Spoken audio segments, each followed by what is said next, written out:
Welcome to పాసా TV. ఒక్కో కుటుంబం పరిస్థితి చూస్తే చాలా బాధిస్తోంది. కార్మికుల కుటుంబాలకు అన్ని విధాల అండగా ఉంటాం.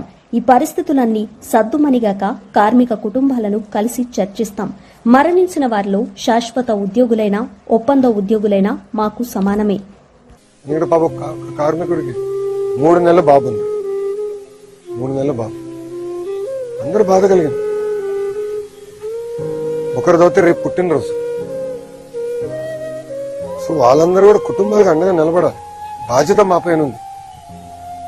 సో నేను కుటుంబాలను కలిసి కూడా చెప్పాను, రూల్స్ ప్రకారం కొంతమందికి ఎక్కువ వస్తుంది, ఎలాంటి డౌట్ లేదు. ఎంత ఉన్నా అంత ఇవ్వాలి. ఆల్రెడీ సీఎండీ గారు స్పష్టంగా చెప్పారు. నిన్న కుమారస్వామి గారు ఇచ్చిన ఆదేశాల మేరకు ఈ రోజు డేట్ మారే లోపల 25 లక్షల రూపాయలు ఫస్ట్ విడత కింద 8 మంది వాళ్ళ అకౌంట్ లో డబ్బులు వేస్తూ జరుగుతుంది.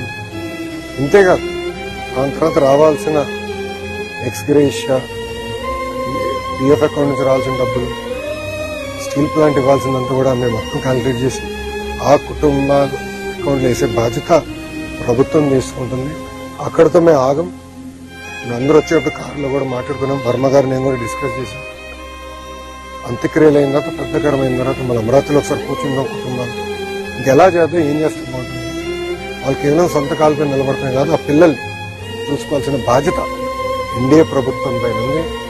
గతంలో ఎట్లయితే విశాఖ ఉక్కుని కలిసికట్టుగా ఎన్డీఏ కాపాడిందో అదేవిధంగా కార్మికులకి మేము అండగా నిలబడతాం, ఆ కుటుంబాలకి మేము అండగా నిలబడతాం.